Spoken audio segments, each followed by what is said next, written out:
اعوذ باللہ من الشیطان الرجیم بسم اللہ الرحمن الرحیم۔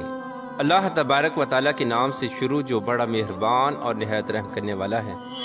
ایک دن فرعون اپنے محل کے اندر چین کی نیند سو رہا تھا کہ ایک دم گھبرا کر اٹھ گیا۔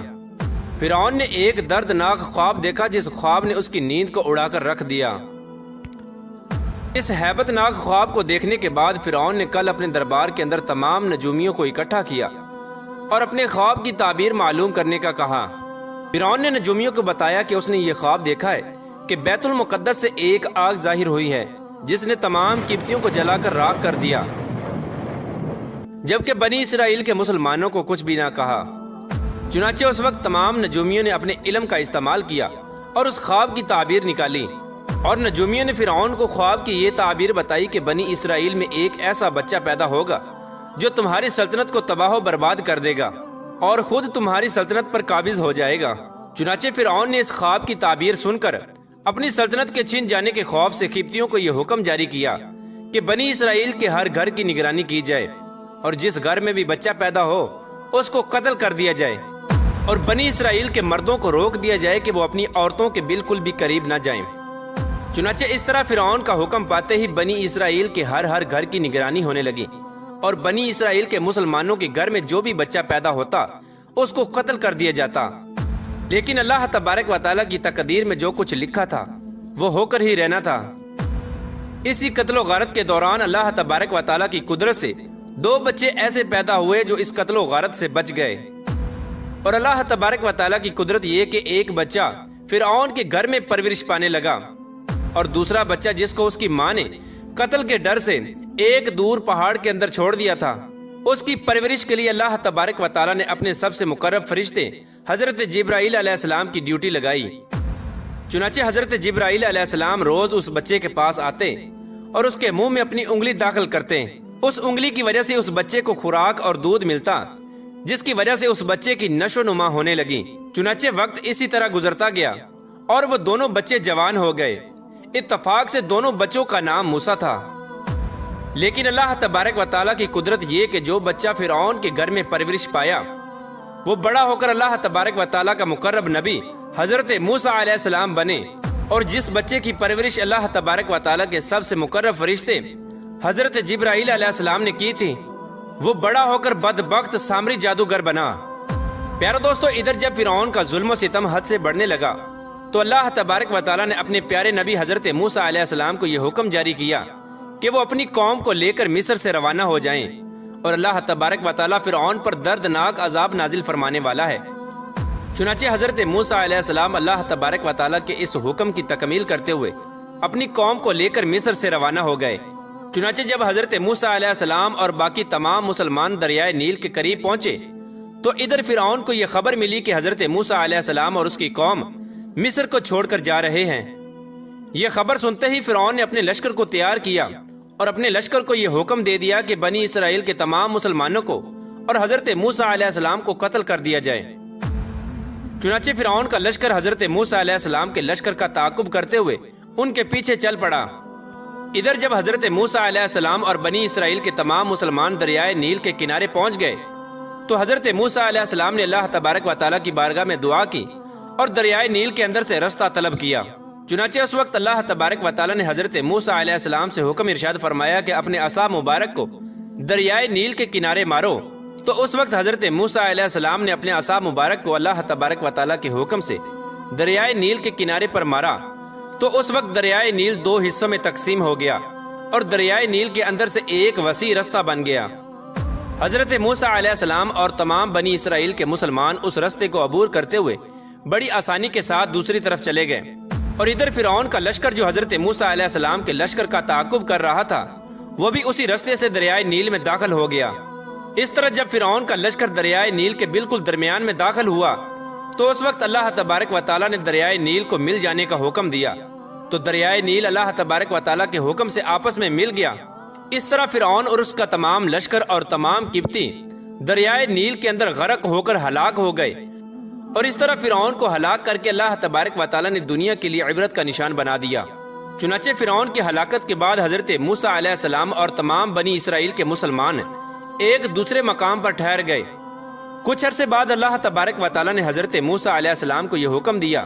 کہ وہ اپنی قوم کو لے کر دوبارہ مصر میں واپس چلے جائیں۔ حضرت موسیٰ علیہ السلام اللہ تبارک و تعالیٰ کا یہ حکم پاتے ہی اپنی قوم کو لے کر مصر کی طرف روانہ ہو گئے۔ اللہ تبارک و تعالیٰ نے بنی اسرائیل کے مسلمانوں پر یہ فضل کیا کہ فرعون کے تمام تر محلات اور تمام تر خزانے بنی اسرائیل کے مسلمانوں کے سپرد کر دیے گئے۔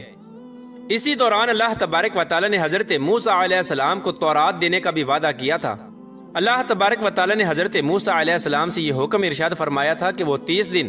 اور 10 دن مزید روزے رکھیں۔ اس کے بعد اللہ تبارک و تعالیٰ حضرت موسیٰ علیہ السلام کو ایک ایسی کتاب دے گا جس کتاب کے اندر اس قوم کے تمام شرعی اصول ہوں گے، جس کے اوپر عمل کر کے یہ قوم اپنی زندگی گزارے گی اور جس کتاب کے اندر اس قوم کی شریعت ہوگی۔ چنانچہ اس وقت حضرت موسیٰ علیہ السلام نے اپنے بھائی حضرت ہارون علیہ السلام کو قوم بنی اسرائیل پر خلیفہ مقرر کیا اور خود اللہ تبارک و تعالیٰ کا یہ حکم پورا کرنے کے لیے کوہ طور پہاڑ پر چلے گئے، اور حضرت موسیٰ علیہ السلام کوہ طور پر جا کر اللہ تبارک و تعالیٰ کی عبادت میں مشغول ہو گئے اور روزے رکھنے لگے۔ چنانچہ حضرت موسیٰ علیہ السلام دن میں روزہ رکھتے اور دن رات اللہ تبارک و تعالیٰ کی عبادت میں مصروف رہتے۔ اس طرح جب حضرت موسیٰ علیہ السلام کوہ طور پر تشریف لے گئے تو ادھر سامری جادوگر کو فساد پھیلانے کا موقع مل گیا، اور موسیٰ سامری نے بنی اسرائیل کے تمام مسلمانوں کو بہکانا شروع کر دیا۔ چنانچہ سامری جادوگر نے بنی اسرائیل کے مسلمانوں کے پاس جتنا بھی سونا تھا وہ تمام سونا اکٹھا کیا اور آگ کے اندر داخل کر دیا۔ اس طرح وہ تمام سونا دیکھتے ہی دیکھتے ایک بچڑے کی صورت اختیار کر گیا۔ سامری جادوگر یہ منظر دیکھ کر بہت خوش ہوا۔ اس نے اس بچڑے کو اٹھایا اور ایک محفوظ مقام پر رکھ دیا، اور سامری جادوگر نے اس بچڑے کے منہ میں وہ مٹی پھونکی جو سامری جادوگر نے حضرت جبرائیل علیہ السلام کے گھوڑے کے پاؤں کے نیچے سے اٹھائی تھی۔ اس طرح جب سامری جادوگر نے اس مٹی کو بچڑے پر پھونکا تو وہ بچڑا بولنے لگا اور اس بچڑے میں جان داخل ہو گئی۔ چنانچہ بنی اسرائیل کے مسلمان یہ منظر دیکھ کر حیران ہو گئے اور اس بچڑے کو اپنا خدا سمجھنے لگے۔ اس وقت سامری جادوگر نے معاذ اللہ بنی اسرائیل کے مسلمانوں کو بہکانا شروع کر دیا اور بنی اسرائیل کے مسلمانوں سے یہ کہنے لگا کہ حضرت موسیٰ علیہ السلام جس خدا کی تلاش میں گئے ہیں وہ خدا تو ہمارے پاس ہے، اور معاذ اللہ حضرت موسیٰ علیہ السلام وہاں پر ہلاک ہو گئے ہیں۔ چنانچہ سامری جادوگر نے تمام بنی اسرائیل کے مسلمانوں کو اس بچڑے کے سامنے جمع کیا اور اس بچڑے سے پوچھا کہ بتا تو کون ہے؟ تو بچڑے کے اندر سے آواز آئی کہ میں بنی اسرائیل اور موسیٰ کا خدا ہوں۔ چنانچہ یہ منظر دیکھ کر 12,000 بنی اسرائیل کے مسلمانوں کے علاوہ باقی تمام قوم اس بت پرستی اور شرک کے اندر مبتلا ہو گئی اور اللہ تبارک و تعالیٰ کی وحدانیت کو چھوڑ کر اس بچڑے کی پوجا کرنے لگی اور اس کی عبادت کرنے لگی۔ چنانچہ حضرت ہارون علیہ السلام نے اپنی قوم کو جب اس شرک کے اندر مبتلا دیکھا تو حضرت ہارون علیہ السلام نے اپنی قوم کو اس شرک سے منع کیا۔ حضرت ہارون علیہ السلام نے کہا کہ اللہ تبارک و تعالیٰ ایک ہے، اس کا کوئی شریک نہیں، تم اللہ تبارک و تعالیٰ کو چھوڑ کر اس بچڑے کی عبادت کیوں کرتے ہو؟ اس وقت اس بدبخت قوم نے جو کہ شرک کے اندر مبتلا ہو چکی تھی، انہوں نے حضرت ہارون علیہ السلام کو قتل کرنے کی دھمکی دی۔ چنانچہ حضرت ہارون علیہ السلام اس وقت اس دھمکی کی وجہ سے خاموش ہو گئے۔ چنانچہ ادھر جب حضرت موسیٰ علیہ السلام اللہ تبارک و تعالیٰ کے ساتھ ہم کلام ہو کر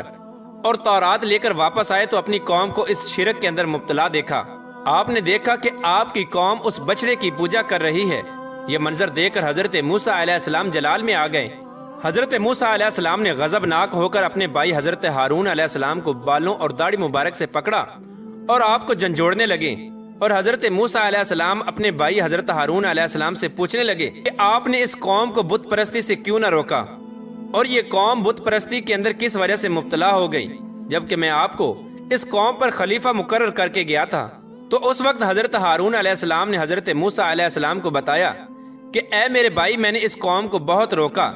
قریب تھا کہ یہ قوم مجھے قتل کر دیتی۔ چنانچہ اس وقت حضرت ہارون علیہ السلام نے حضرت موسیٰ علیہ السلام کو سارا ماجرا سنایا اور اس سارے ماجرے کا ذمہ دار موسیٰ سامری کو ٹھہرایا۔ حضرت ہارون علیہ السلام نے حضرت موسیٰ علیہ السلام کو بتایا کہ آپ کی ساری قوم موسیٰ سامری کی وجہ سے اس شرک کے اندر مبتلا ہوئی ہے، اور یہ تمام لوگ سامری جادوگر کی وجہ سے اس بچڑے کی پوجا کرنے لگے ہیں۔ اس وقت حضرت موسیٰ علیہ السلام نے سامری جادوگر سے پوچھا کہ تم نے یہ شرک کیوں کیا؟ تو اس وقت سامری جادوگر حضرت موسیٰ علیہ السلام سے کہنے لگا کہ میں نے یہ شرک اپنے نفس کے ابھارنے کی وجہ سے کیا ہے، اور یہ بچڑا ہی ہمارا رب ہے، ہم اسی کی پوجا کریں گے۔ اس وقت حضرت موسیٰ علیہ السلام نے غضبناک ہو کر موسیٰ سامری کے لیے دردناک بد دعا کی، تو اللہ تبارک و تعالیٰ نے موسیٰ سامری کو ایک ایسی دردناک بیماری کے اندر مبتلا کیا کہ وہ ساری زندگی لوگوں سے یہی کہتا رہا کہ میرے قریب مت آنا اور مجھے ہاتھ مت لگانا۔ اللہ تبارک و تعالیٰ نے سامری جادوگر کو ایک ایسی دردناک بیماری کے اندر مبتلا کیا تھا کہ کوئی بھی شخص اگر اس کو ہاتھ لگا دیتا تو وہ سخت بخار کے اندر مبتلا ہو جاتا۔ اس طرح سامری جادوگر ساری زندگی جنگلات کے اندر بھٹکتا رہا اور اسی موذی بیماری کے اندر تڑپ تڑپ کر ہلاک ہو گیا۔ ادھر حضرت موسیٰ علیہ السلام نے اس بچڑے کو توڑ پھوڑ کر ٹکڑے ٹکڑے کر دیا جس بچڑے کو سامری جادوگر نے بنایا تھا۔ اس کے بعد حضرت موسیٰ علیہ السلام نے اللہ تبارک و تعالیٰ کی بارگاہ میں دعا کی اور بنی اسرائیل کے مسلمانوں کے اس گناہ کی معافی طلب کی، تو اللہ تبارک و تعالیٰ نے حضرت موسیٰ علیہ السلام سے ارشاد فرمایا کہ اس گناہ کی معافی ایک ہی صورت میں ہو سکتی ہے کہ تمام بنی اسرائیل کے وہ لوگ جو اس شرک کے اندر مبتلا تھے وہ اپنے عزیز و اقارب کو اور اپنے قریبی رشتہ داروں کو اپنے ہاتھوں سے قتل کریں۔ چنانچہ اس طرح بنی اسرائیل کے وہ تمام لوگ جو اس شرک کے اندر مبتلا تھے انہوں نے اپنے ہاتھوں سے اپنے آپ کو قتل کر دیا اور اپنے عزیز و اقارب کو اپنے ہاتھوں سے نیست و نابود کر دیا۔ اس طرح اللہ تبارک و تعالیٰ نے اس بدبخت سامری جادوگر کو ہلاک کیا اور اس شرک کے اندر مبتلا اس قوم کو دردناک سزا دی۔ اللہ تبارک و تعالیٰ سے دعا ہے کہ اللہ تبارک و تعالیٰ ہمیں شرک جیسی غلاظت سے محفوظ فرمائے اور اللہ تبارک و تعالیٰ کی وحدانیت پر یقین رکھنے کی توفیق عطا فرمائے۔ اللہ تبارک و تعالیٰ سے دعا ہے کہ حضور پاک صلی اللہ تعالیٰ علیہ وآلہ وسلم کی محبت کے اندر جینا مرنا نصیب فرمائے اور ان کی محبت کے اندر زندگی گزارنے کی توفیق عطا فرمائے۔